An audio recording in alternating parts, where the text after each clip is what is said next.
But the message I want you to take away again is Genesis is about theological messaging. And if we look at Genesis this way, it doesn't matter that Genesis is, and the rest of the Bible is littered with this kind of cosmological language because God didn't bother to change the culture. He could have if he wanted to. He didn't care. If he had cared, he would have done it. It's unwise to make Genesis something it isn't, to protect it from the critic. So for them, the nothing didn't mean that there was no material. They're more interested in whether there was order or not. You know, to flatten that out into this is simply telling us that the world was made in 6 days is almost perversely to avoid the real thrust of the narrative. And when I then find that people who say, oh, it must have been made in 6 days, etc., also have a very dualistic view about how one day God is going to throw the present space-time universe in the trash can and leave us all sitting on a cloud playing a harp, I say, clearly you just haven't been reading the same Bible. All these concepts and even some of the terms are part of ancient Near Eastern cosmology. In other words, what I'll show you tonight, the division of the world, what the world looks like in Israelite cosmology, you can find the same descriptions anywhere else because this was a common worldview.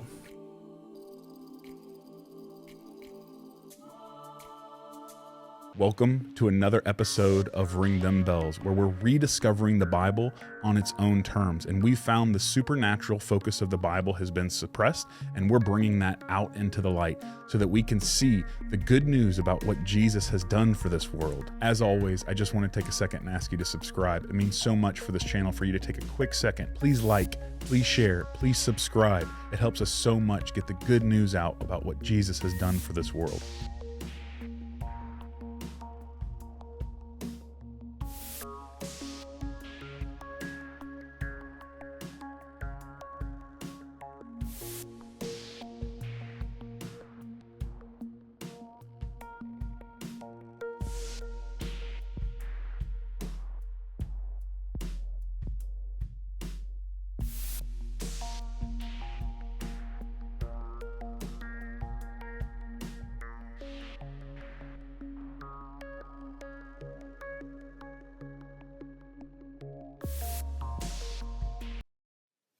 The Old Testament shares terms and ideas with the ancient Near Eastern pagans. Again, we talked a little bit about this last week. This should not be a surprise because there are similarities between the conception of how the world that we experience was made that are shared with Israel's neighbors. We see these terms as metaphorical, the terms that I'm going to cover tonight. We look at them. You know, when the Old Testament says something like that the sky is supported by pillars, oh, that's just metaphorical. It's just poetic. To us it is, and you know why? Because we have a scientific worldview. That's why. They didn't. They were serious. No ancient person ever scaled a mountain. Do you realize that? Like the tall mountains? Because it takes oxygen, they freeze, all this kind of special equipment. There's no record that any of them ever did it. Okay, it wasn't until the 15th century that we have, the whole issue resolved of can you sail this way and come out the other? The whole idea about the Earth being a globe and all that kind of stuff, that was debated up into the 15th century. We look at that and go, oh, it's just poetic. It is to us. But what I'm going to say is, again, back to my introduction, if you take it literally, you have to give them the benefit of the doubt. They were serious about it. All these concepts and even some of the terms are part of ancient Near Eastern cosmology. In other words, what I'll show you tonight, the division of the world, what the world looks like in Israelite cosmology, you can find the same descriptions anywhere else. Egypt, Mesopotamia, ancient Syria, the Hittites, whatever. Because this was a common worldview. Now, if we say that Israel knew better through special divine revelation, then we have a problem. Then we have to say that the literature of the pagans, somehow they knew too. Did God speak to them? Where'd they get that information?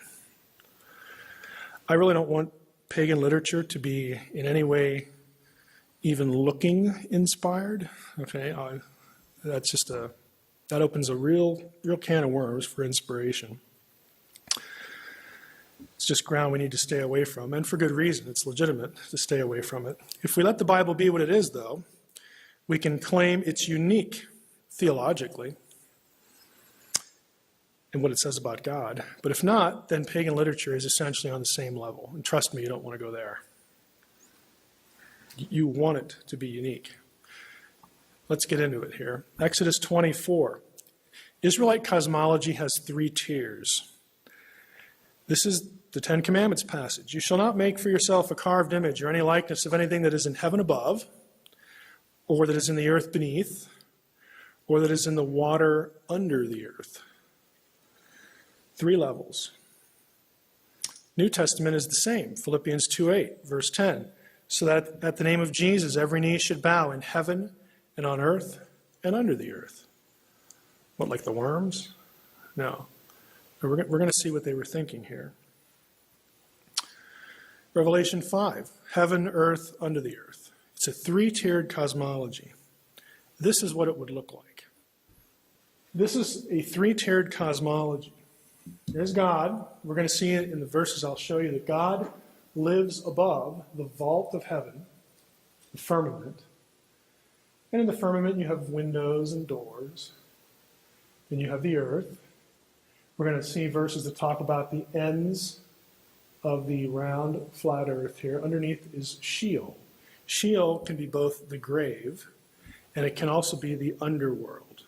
Okay, it's not quite hell, but it's sort of like hell. We can talk a little bit about it. And then underneath that, we have the great deep.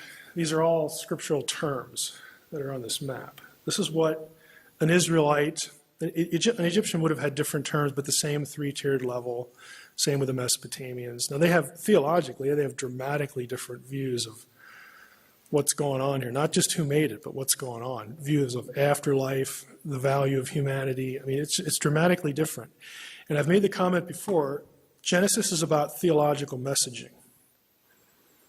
And there are some dramatic differences in what Israel is saying, the Bible is saying, and anything else. So let's take a look at the parts. Waters above and below the heavens. Genesis 1:6, God said, let there be an expanse. Some translations have firmament. It's rakia in Hebrew. In the midst of the waters. And let it separate the waters from the waters. And God made the expanse, the rakia, and separated the waters that were under the expanse from the waters that were above the expanse. And it was so. And what was that expanse called? Heaven. The heavens, the sky, Shemayim in Hebrew. So you have here the sky. Okay, and you have waters above the sky, and of course you've got waters below down here, but then you have the atmospheric heavens as well. Psalm 148 mentions the waters that are above the heavens.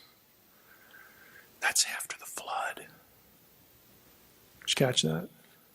Because a lot of people want to say, oh, the waters above, they went away with the flood. See, the firmament was this canopy thing, and it was there, and then the flood, it just went away. No, it wasn't.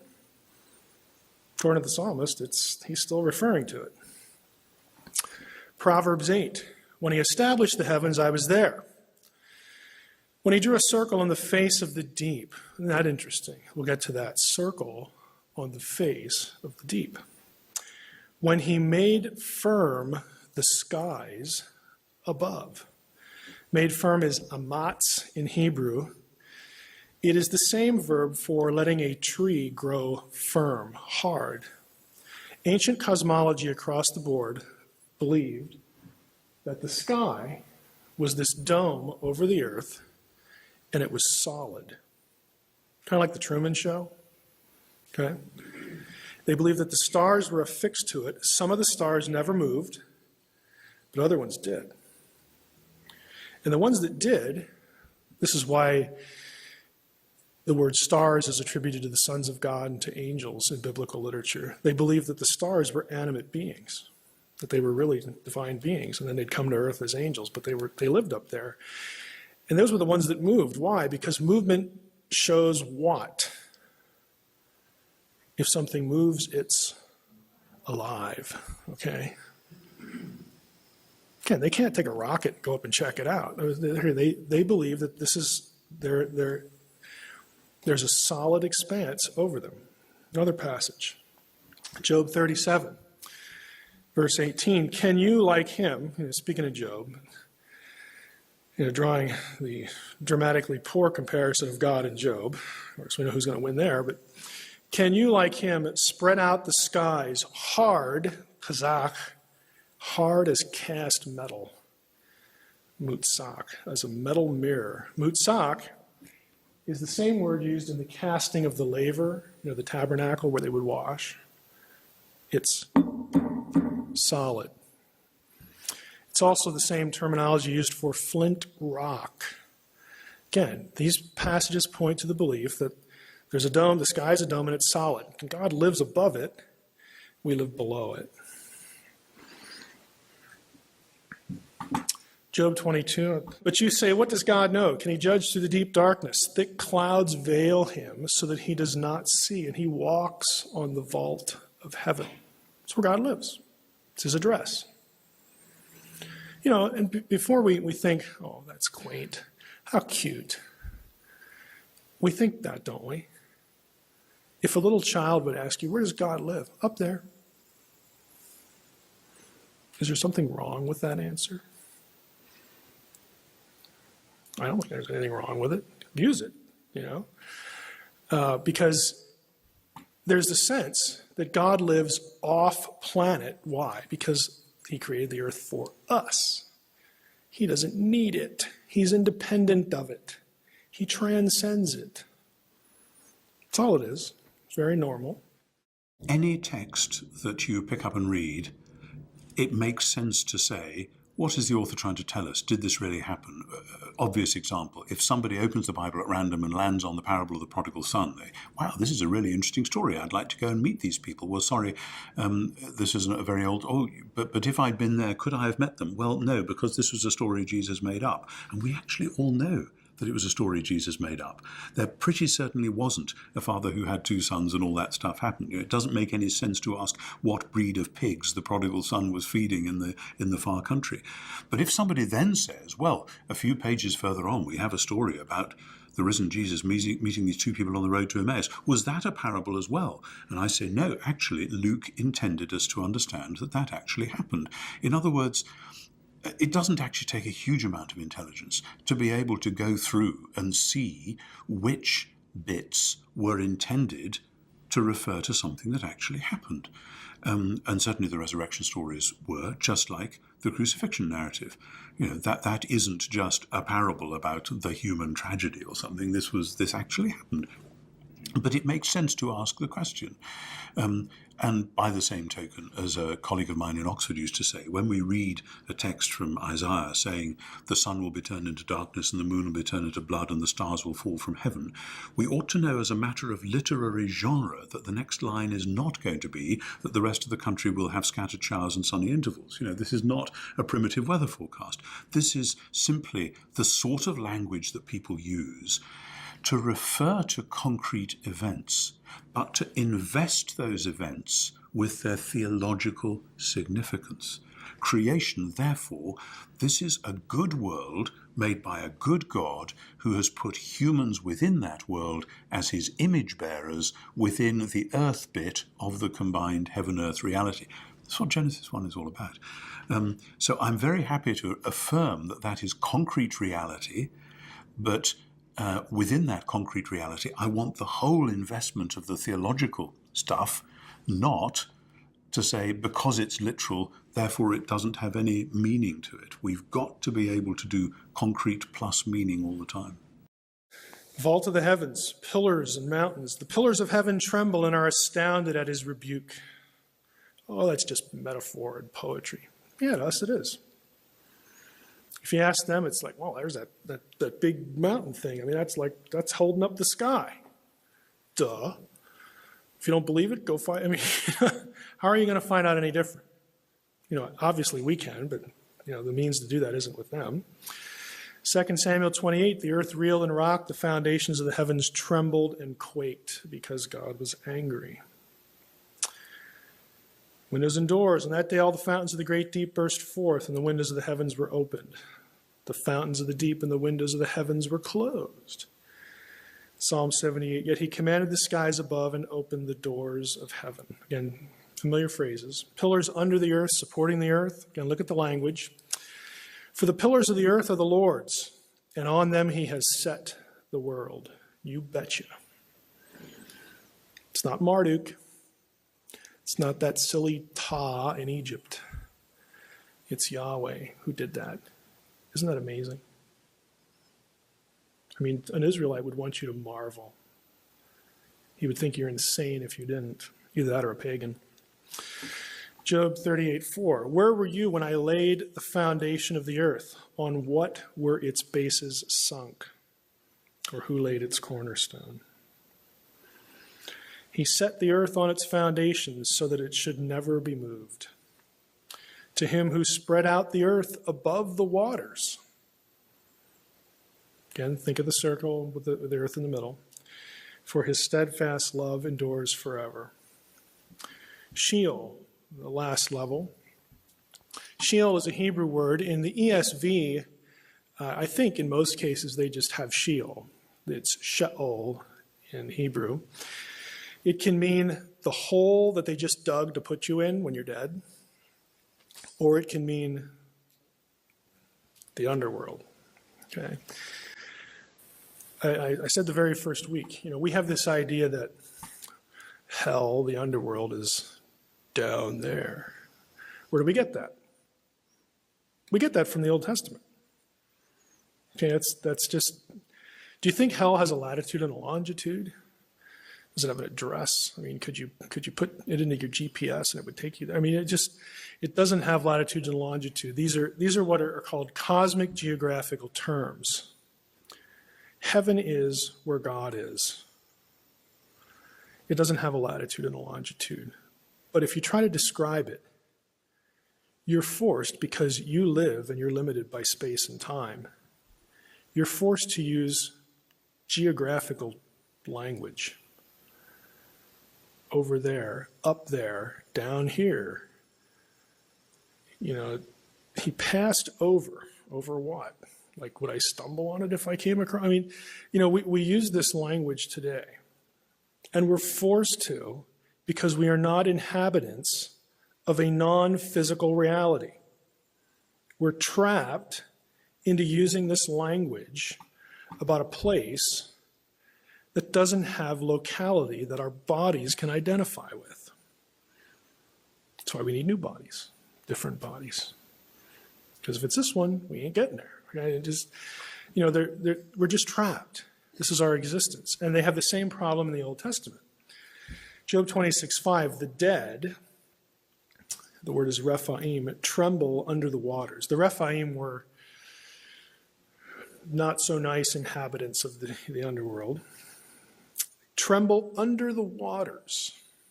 Sheol is under the waters. Sheol is naked before God, and Abaddon has no covering. Abaddon is another word. Again, that word comes up in Revelation for the destroyer, the pit. Okay? Sheol beneath is stirred up to meet you when you come. It rouses the shades, the Rephaim, to greet you, all who were leaders of the earth. It raises from their thrones all who were kings of the nations. Everyone righteous or wicked goes to Sheol. Everybody dies. Psalm 89, what man can live and never see death? Who can deliver his soul from the power of Sheol? Answer, nobody. Okay. Now the righteous went to Sheol. The hope of the righteous in the Old Testament was that they get to leave at some point to be with the Lord. Jacob goes there. I shall go down to Sheol to my son mourning. Hezekiah goes there. I'm consigned to the gates of Sheol for the rest of my years. See, when you went to Sheol, you were still alive. You were dead, but you're alive. Kind of like we think today, when people die, they're still, we use the same language because that's the language of Scripture. You still exist beyond your physical death. You're still alive, but you're there, some direction, okay? Hezekiah is saying the same thing. David, certainly, I think he's going to be in heaven, but he goes to Sheol. Cords of Sheol entangled me, snares of death. Are you going to praise, anybody going to praise you in Sheol? The cords of Sheol entangled me. The wicked also go there. They spend their days in prosperity, and in peace they go down to Sheol. Job's kind of ticked about that. They say to God, depart from us. We don't desire the knowledge of your ways. What's the Almighty, and why should we serve him? What profit do we get if we pray to him? They're obviously unbelievers, but they go to Sheol too. Everybody goes to Sheol. But the message I want you to take away again is Genesis is about theological messaging. And if we look at Genesis this way, it doesn't matter that Genesis is, and the rest of the Bible is littered with this kind of cosmological language, because God didn't bother to change the culture. He could have if he wanted to. He didn't care. If he had cared, he would have done it. The only other conclusion is that he couldn't, and then you have a problem with omnipotence. Okay? God doesn't care. I'm coming to these people at this time, in this place. It's second millennium BC. They don't know it's BC yet because Jesus doesn't come. But it's a long time, okay, way, way, way, way back. And I'm going to give them a message, and they're going to do the best they can under my influence to express it. I'm going to watch as they write. If they goof up, I'm going to send somebody along. Yeah, go fix that. They didn't quite get it right. Somebody will come along and clean that up a little bit. When it gets done with the process, God can look at this thing we call the Bible and say, good job. It's pretty good. I'm satisfied with that. But all of that content is fixed in a particular worldview that we don't have. Okay, we have to let it be what it is.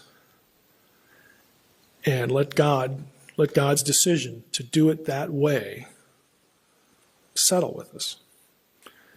And my challenge to you is try it. Okay, if you do that, you don't need to justify it to science. They need to justify why they're criticizing it for not being what it was never intended to be. And that would be an interesting conversation. Don't accept that the way they articulate the debate.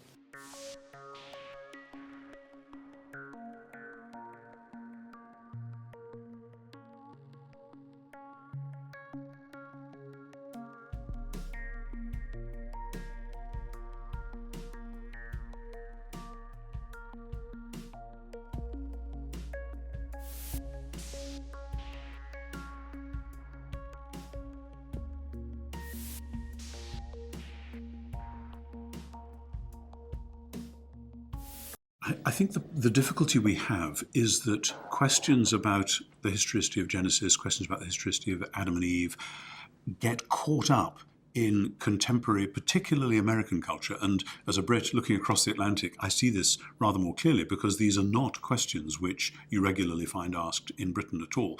Occasionally on the side, but they're not big, buzzy issues. And they're certainly not umbilically linked to political issues, which is clearly the case here in America.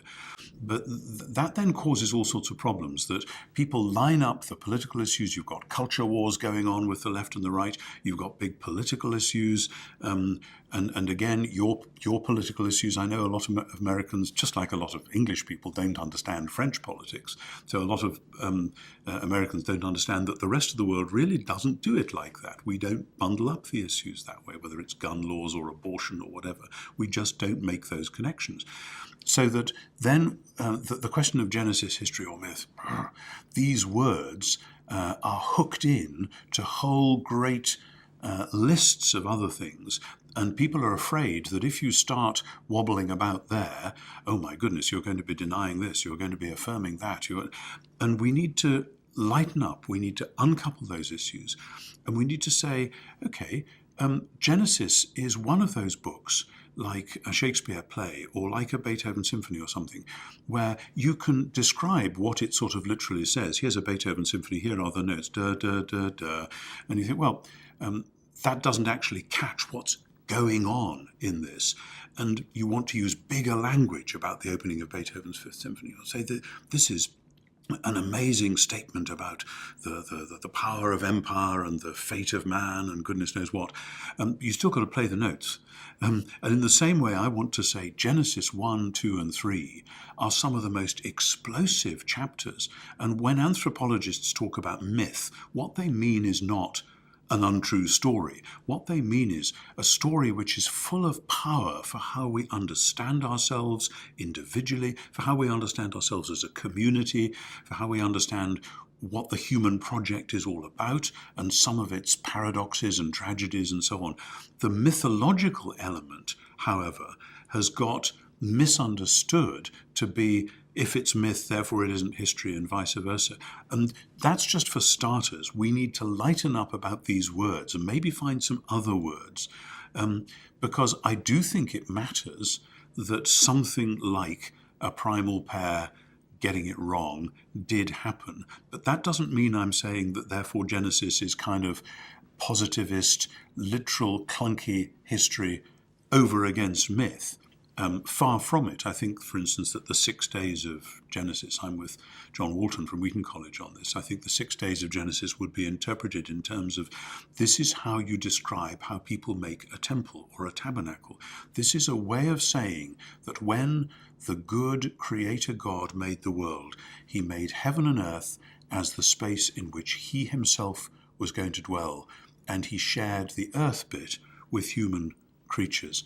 And, to flatten that out into this is simply telling us that the world was made in 6 days is almost perversely to avoid the real thrust of the narrative. And when I then find that people who say, oh, it must have been made in 6 days, etc., also have a very dualistic view about how one day God is going to throw the present space-time universe in the trash can and leave us all sitting on a cloud playing a harp, I say, clearly you just haven't been reading the same Bible. The meaning of Genesis is that this world was made to be God's abode, God's home, God's dwelling. He's shared it with us, and he now wants to rescue it and redeem it. So that we have to read Genesis for all it's worth, and to say either history or myth is a way of saying, I'm not going to study this text for all it's worth. I'm just going to flatten it out so that it conforms to the cultural questions that my culture today is telling me to ask. And I think that's a form of actually being unfaithful to the text itself. The question is why? Why does it frighten people? What is going on inside of us? And I really think so much of this is a factor of the time in which we live. As evangelical Christians, for example, and fundamentalist Christianity as well, that has had now 100 to 150 years of conflicts and battles behind us. And we've been taught that the only way to protect the Bible is through a literalistic understanding. I think one way to get over the fear, which takes time, it's not going to happen like this, and it has to be done, I think, carefully, actually. But a way to get beyond the fear is to help people become more self-conscious, in a good sense of the word, more self-critical about just assumptions we carry into this. But it is certainly, I think fear is the number one issue. I rarely see theological debates. I see fearful arguments where how we look at the world is threatened. It's not just a biblical passage, it's what we think of God and what we think of all these other things. A central component that I try to keep before people is the centrality of who Jesus is and what he did for understanding of the gospel and really of the Bible as a whole. I think that's our epicenter, that's our beginning point as Christians, and we work out from that.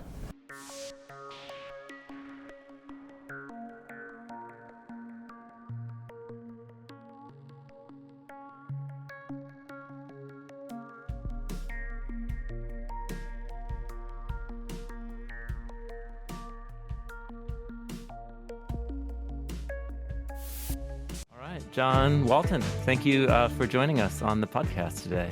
It's really great to be in this conversation, Tim. Yeah. So we're going to talk about the early narratives in Genesis, concepts of creation and cosmology, cosmic stuff. So maybe I'd like to ask you first, just kind of like a meta theme throughout all of those books and all of the talks and so on that I've heard you give. So a big theme underlying is the importance of understanding the ancient cultural context of the Hebrew scriptures. Now, what I eventually came to call that is the idea of being accountable. If we consider the text authoritative, then we submit to it, and that means we're accountable to it. Now, in the large scope, we could talk about being therefore accountable to God because we consider it inspired and therefore it comes from God. It's in some sense God's voice, and we are accountable to God. But of course, it doesn't work that way because we all don't have our hotline to heaven. God has chosen to place his voice in any variety of ways in these human instruments that we often call authors, but sometimes our editors or compilers. These human instruments, God has chosen to work through them. And that means if I'm going to be accountable to God, I have to be accountable to the instruments that he chose to use. Now, that's the critical building block that's involved, because once I admit that I'm accountable to those human instruments, now I've got issues of language and culture and literature that become not just important, but essential. So I began to see that if I was going to be accountable to those human instruments that God used as my way of being accountable to God, I needed to understand their language better. I needed to understand their culture better because, as I increasingly came to recognize, all communication takes place, of course, in a language, but also in a culture. And as a result, I felt like I really needed to understand whatever cultural aspects might be there, the things that go without saying to an insider conversation. We're not insiders. The authors and their audience were insiders, and there's shared information that didn't have to be said. I'm an outsider. We all are. And so we come to the text and we have to make up the slack for those things that didn't need to be said. And I came to understand how significant culture was in all of that. And of course, that culture is only recoverable to us through the literature. Literature is an imperfect reflection of the culture, but it's all we've got. I mean, we've got material culture. That's also important, but there's rocks and ancient temples and stuff like that. Yeah, sure. But it's the texts that are most important to us. So I began really diving into the ancient literature. At the time I was in grad school, it might have been the same for you, most people who were using ancient literature in comparative studies with Hebrew Bible were discussing about borrowing or not borrowing. And I found that distracting and not really the issue. I wasn't really interested in who might have borrowed from whom or whether the Israelites could have had a copy of this or that piece of literature in front of them and whether they were reworking it or not. There are questions, but they're not ones that get to the core of what I was interested in. I wanted to know about the ways that Israel was embedded in the culture, not the ways that they might have been indebted to various pieces of literature. And I think many people who read me still don't understand that. They still want to push the discussion to an indebtedness and a borrowing and those kinds of issues. I'm not interested. I want to try to understand the embeddedness, because that's the way that I can be accountable to the authors, and especially at the level of things that are not being said, but that everybody understood. Yeah, thank you for that really clear train of thought. Communication is always contextualized. I mean, the Bible Project's all about doing that sort of thing, contextualizing, right? Communication is always contextualized. That means if God was going to communicate, he had to do so into a context. He had to use a language. If he was going to communicate to human beings, he has to use a language. He has to use a culture. They're inseparable. So in one sense, you could say, what's a God to do? You know, the limitation's not on his side. The limitation's on our side. Sure. That's how we receive communication. Now, he could do it again every generation. He could do it again to each of us as individuals. We can't argue with what methods God chose to use. But the minute we realize that he communicated in time, in space, in a culture, in a language, we then have to acknowledge our responsibility to try to step into that circle of communication. I grew up the same way that you mentioned, the idea that we should be able to just open our Bible, our quiet time in the morning, the birds are singing and the sun shining through the windows in my quiet room, and open my Bible and just let it wash over me. Yes. There's a sense in which, of course, when we open God's word, the Spirit can speak to us. I get that. I agree with that. That's not the same thing as interpretation. Okay. And so if we're going to interpret, we need to use tools and we need to have controls. Now, at that sense, we still like to use kind of our intuition. Okay. But as I talk about a cultural river, that metaphor, the idea that when we use our intuition, we are thinking and working from our cultural river. And that is not a reliable approach to interpretation. It's not that it's always wrong, but it's not reliable because, again, we have all kinds of baggage that we bring in from our cultural river, and we have all kinds of levels of ignorance regarding their cultural river. That makes it work. And we don't like to think of our Bible reading as requiring work. We'd rather be intuitive. Yeah. People who think that the Spirit is going to give you the right interpretation have missed something important about the Spirit's role. The metaphor I use is the metaphor of a backpack. So we carry around our cognitive backpacks, our ideas, and the backpack might have a label on it. So think about the label creation. So we've got this label creation, and there are certain basic things that we think about creation. But our backpack is full of things, full of ideas that are uniquely ours, both in our own culture and across time and space. And as I would compare my backpack that says creation to either of yours, there'd be some differences, but there'd be a lot of commonality. Ancient Israel and ancient Babylonia and ancient Egypt also have their backpacks that say creation on them. But if you unpack their backpacks, you're going to find a lot of things that are very, very different from what we have in our backpacks. And sometimes we don't take enough cognizance of the fact that the label doesn't tell you the exact nature of everything in the backpack. So I can't go to an ancient Israelite or an ancient Babylonian context and just assume that their backpack that says creation is going to have all the same kind of elements in it that mine does. That's not respecting them, and it's not going to do justice to their ideas. But whatever they have to say about creation is going to come out of their backpack, not out of mine. They have no idea what's in my backpack. I don't know if that helps any or not, but that's one of the ways that I think about sort of how this content can vary, even though the general labels are similar. The problem is that for many Christians, they say, I don't want science to trump the Bible. I don't want to be driven by science. And I agree with that. I think that's an important perspective to have. Yet at the same time, science and other fields as well may sometimes prompt us to look at an issue again.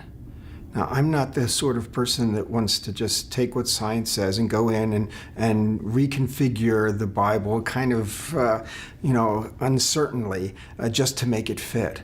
But if science and what scientists are discovering can prompt me to ask new questions, places where I haven't asked those questions before, I want to do that. And I think we're in that kind of time period where we're being prompted to look again at the biblical material, to reconsider again the theology, not to make it conform, but just to make sure that we're reading it right. You guys are enjoying this series. It is blowing my mind, and I'm so grateful to be able to share this information with you.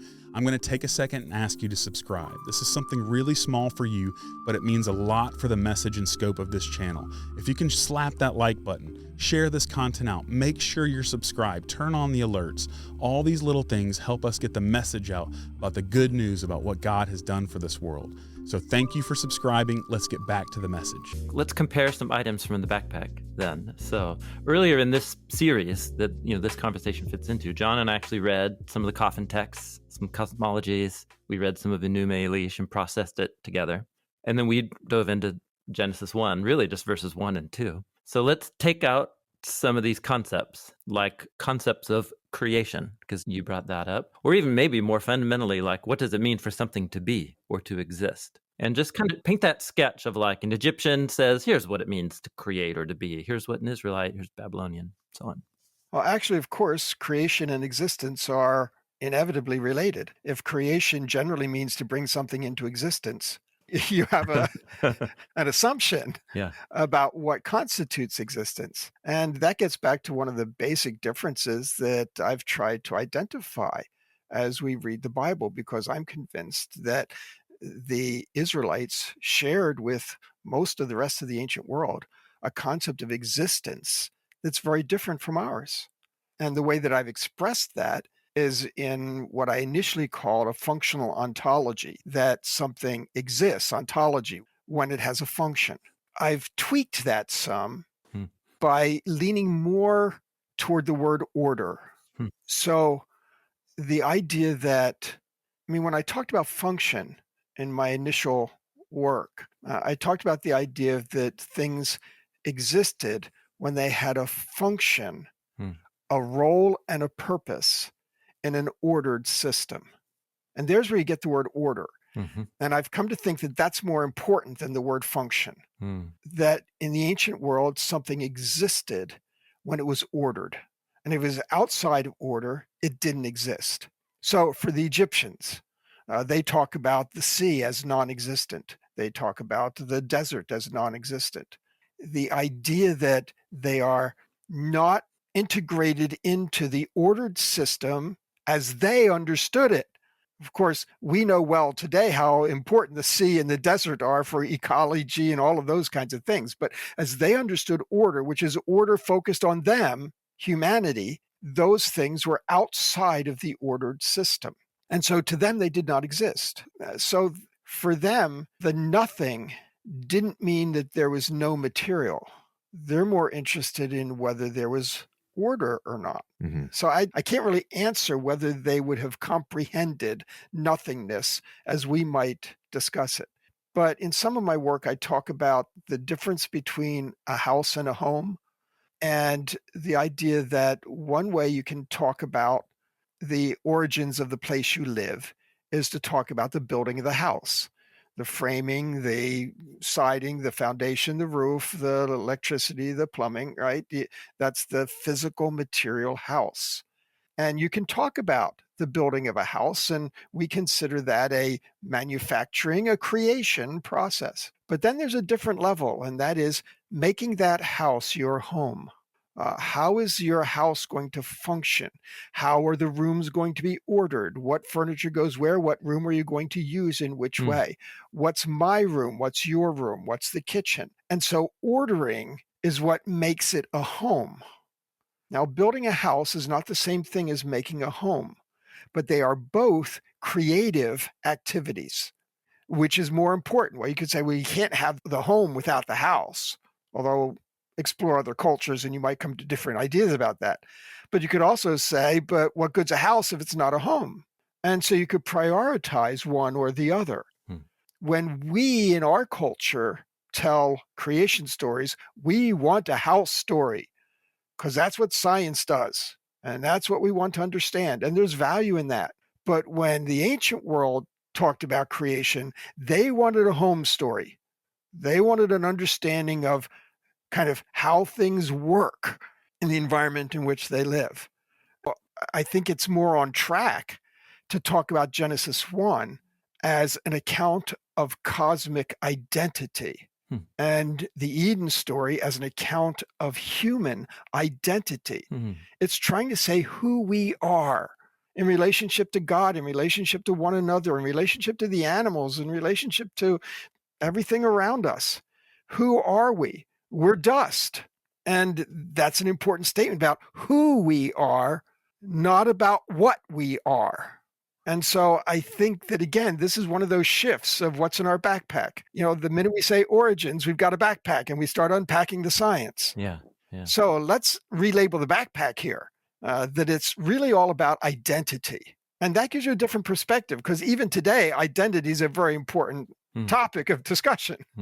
What I hear you saying, I just want to say it back to you, maybe with an illustration, as it's helpful. If we're going to colonize, so to speak, the biblical text with our material creation mindset, the creation is something out of nothing, we see these two narrative sequences as being somehow in competition with each other, or we've got to, harmonizing is the classic term, we got to make the details fit, Right. which you're saying, trying to cram the Eden narrative into day 6 doesn't work, because you also need some stuff from day 3 about the plants. So you got to cram days 3 and 6 together. And It was always problematic. Yeah. Yeah, totally. Well, they're both about order. It's just different levels of order. And then you get to the Torah, and that's about order in society, which is different from kind of the human beings and their order at the larger level.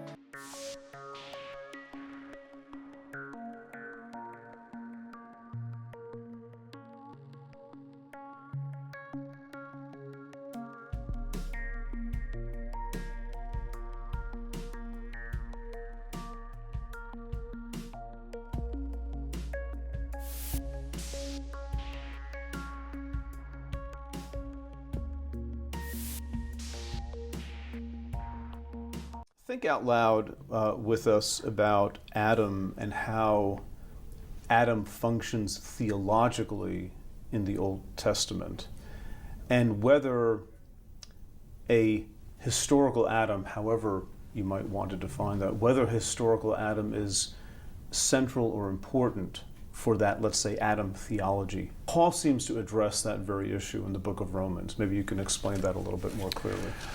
The letter to the Romans has many, many things going on in it. It's an amazing masterpiece. And at the heart of the first half, in chapter 5, Paul draws together what he's been saying with a kind of a big picture summary. He's been talking about Abraham and Abraham's family, and the way in which the death and resurrection of Jesus constitutes Abraham's family as a worldwide forgiven family. And that enables him to stand back from that and say, now, look, as in Adam, so in the Messiah.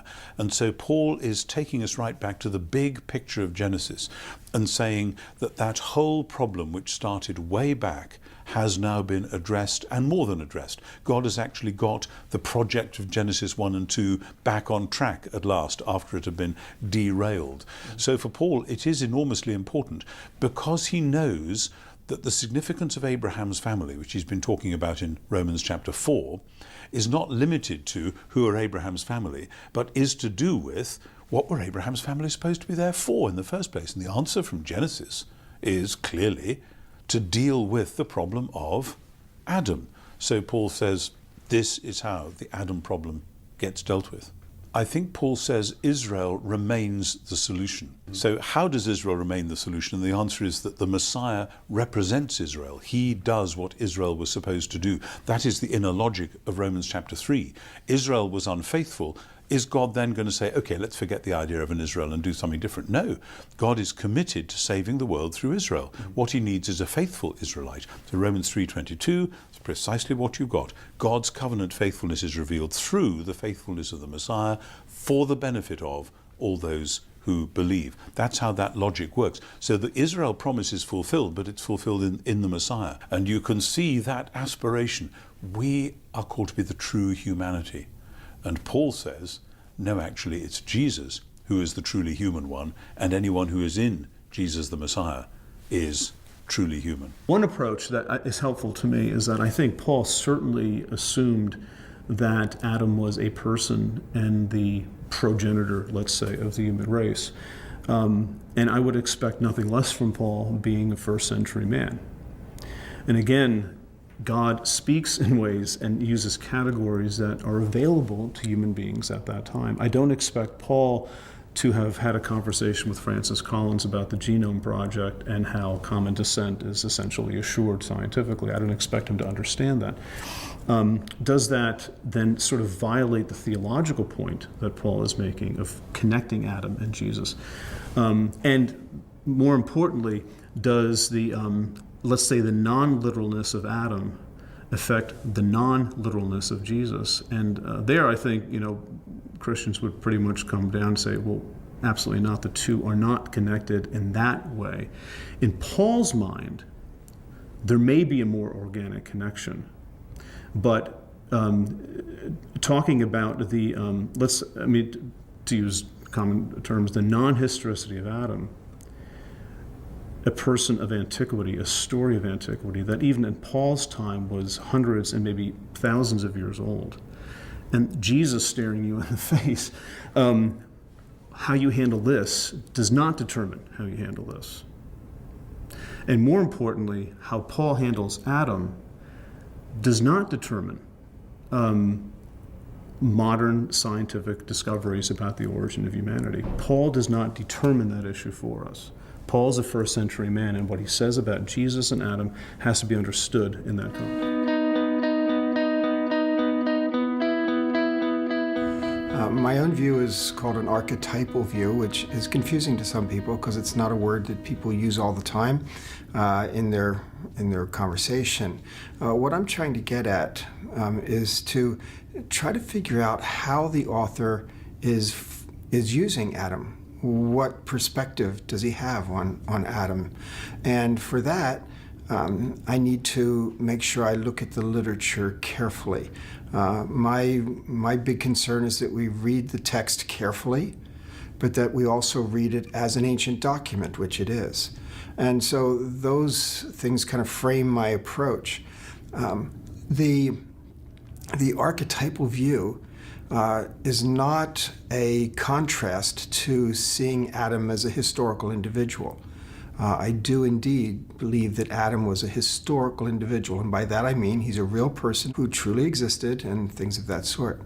But at the same time, a person like that can take on a persona that's larger than that, that means something, has a significance beyond his individual existence. And I think that that's what Genesis is doing with Adam.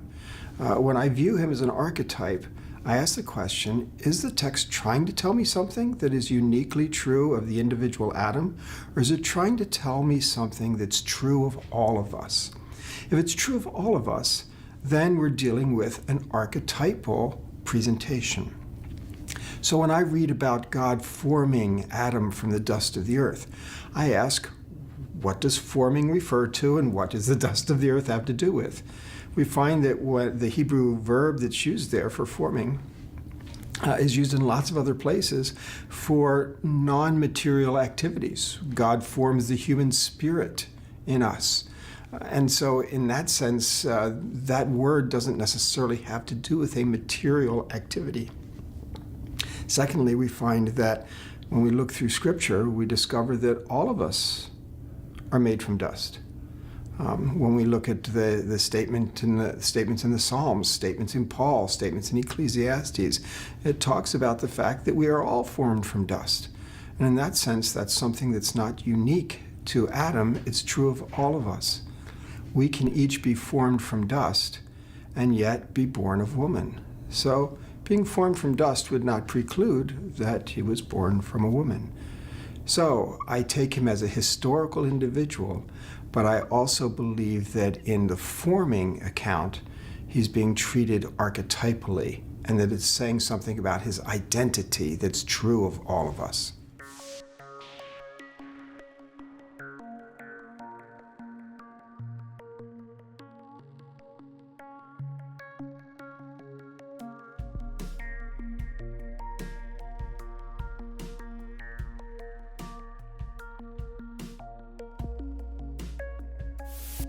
The question of when Genesis 1 was written is itself hugely controversial, and today I think you'd find a spread of scholars going way back to some who say Moses wrote it, so whenever that was, 1500 BC, based on earlier traditions perhaps, right through to some who would say it's perhaps actually written in the 3rd century BC or something like that. I'm quite interested in the way, whenever it was written, the way people would have read it in the period immediately before the New Testament, so that the people who are Jesus' antecedents, as it were, how are they seeing a text like this? And it seems to me then quite clear, here's a story about these people who are put into a wonderful garden, given commands, given responsibilities, and then they blow it big time and they get kicked out. Now, any Jew reading that in the period from the Babylonian exile right through to Jesus is going to say, this is our story. And then they'll say, it looks like the backstory of our story. In other words, the connection between Adam and Eve in the garden and then being kicked out to Israel in the land and then being sent into exile. I think that's the thing that most would strike me. And then what is really important about the beginning of that is that this was gift. This was not just they happened to stumble upon this lovely place. There is a good God who gave them this good place to be, and that somehow Israel has recapitulated. It's a big word which theologians use, which basically means they've done it over again in their own way. This is like the pattern repeating again. Israel has done it again, and that's actually what the whole of the human race did. So the big story which is there is that humans are given their identity as wonderful creatures within a wonderful God-given world, and that nevertheless they blow it. That Israel was called to be the people through whom God would remake and redo that project, and they've blown it as well, which kind of then sets you up for the question, what happens next? And unless you've got that double picture in mind, then there's all sorts of stuff in Matthew, Mark, Luke, John, Acts, Paul, etc., which you just never understand. And so often people just come with a little bit of it. And then if people then say what really matters about Genesis is just precisely how many days it took and precisely how young the earth is, etc., say, it doesn't feel to me as though you're reading the text, or you're reading something that you have turned the text into rather than the text itself. And one of the things I would love to see is people taking seriously the fact that we all do have a worldview. Our culture gives us a worldview, but that sooner or later it's possible to take your spectacles off, clean them, maybe even adjust the lenses so that you can then see things more clearly. Well, I hope you enjoyed that episode. Our goal hasn't changed. Our goal is still here to spread the good news about what Jesus has done for our world. And you can help us do that by liking, sharing, subscribing to the channel, and helping us get this message out. And so this, my ministry, my message, is the beginning of him losing ownership of the world. This is where it begins. What spiritual warfare is the growth of the kingdom of God, the Great Commission, and the diminishing of the other kingdom. And the way that's accomplished is telling truth. You speak truth to lies.